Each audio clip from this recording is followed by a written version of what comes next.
ஞாயிற்றுக்கிழமை விடுமுறையொட்டி வேளாங்கண்ணியில் ஏராளமான சுற்றுலா பயணிகள் குவிந்திருக்கிறார்கள். இது தொடர்பான கூடுதல் விவரங்களோடு இணைகிறார் செய்தியாளர் பாலமுத்துமணி. விவரங்கள்.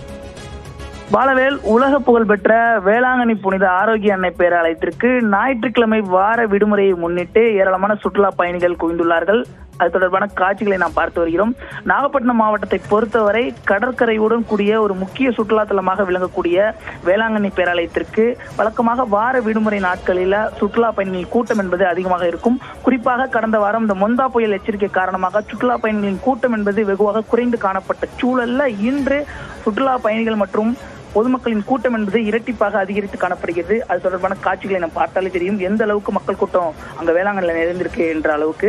குறிப்பாக வேளாங்கண்ணி கடற்கரை, பழைய மாதா கோவில், புதிய மாதா கோவில், நடுத்திட்டு, விடியற்கால விண்மீன் ஆலயம் உள்ளிட்ட பல்வேறு இடங்கள்ல அதிக அளவு சுற்றுலா பயணிகள் குவிந்துள்ளார்கள். எங்கு பார்த்தாலும் அந்த சுற்றுலா பயணிகளின் கூட்டம் அதிக அளவில் தெரிவிக்கக்கூடிய அந்த காட்சிகளை தான் நாம் பார்த்து வருகிறோம். குறிப்பாக தமிழகம் மட்டுமல்லாமல் வெளிநாடுகள், வெளி மாநிலங்களில் இருந்தும் ஏராளமான சுற்றுலா பயணிகள், குறிப்பாக ஆந்திரா, கர்நாடகா உள்ளிட்ட பகுதியில் இருந்து சுற்றுலா பயணிகள் இங்கு வந்து கடற்கரையில் உற்சாகமாக குளித்து மகிழ்ந்து பொழுதை கழித்து வருகிறார்கள். குடும்பத்தோடும் நண்பர்களோடும் ஏராளமான சுற்றுலா பயணிகள் தற்பொழுது மாலை வெயிலுக்கு இதமாக கடற்கரையில் ஆனந்த குளிரிட்டு உற்சாகமாக செல்ஃபி எடுத்தும் வந்து கொண்டு விளையாடியும் பொழுதை கழித்து வருகிறார்கள். இது தவிர கடற்கரை பகுதியில், அதாவது கடற்கரையின் இரு புறங்களிலும் ஏராளமான பொழுதுபோக்கு சாராம்சங்கள் ஏற்படுத்தப்பட்டிருப்பது சுற்றுலா பயணிகளை மேலும் மகிழ்ச்சியில் ஆழ்த்தியுள்ளது. குறிப்பாக குழந்தைகள் விளையாடக்கூடிய வகையில் ஏராளமான விளையாட்டு பொழுதுபோக்கு அம்சங்கள் அங்கு ஏற்படுத்தப்பட்டிருக்கிறது. அது தவிர உணவு வகைகள் மற்றும் மீன் வறுவல் உள்ளிட்ட பல்வேறு தின்பண்டங்களும் எளிமையாக அந்த மக்களுக்கு கிடைக்கக்கூடிய வகையிலான ஏற்பாடுகள் செய்யப்பட்டிருக்கு. குறிப்பாக கடற்கரையில் குளிக்கும் சுற்றுலா பயணிகளின் பாதுகாப்பு நலன் கருதி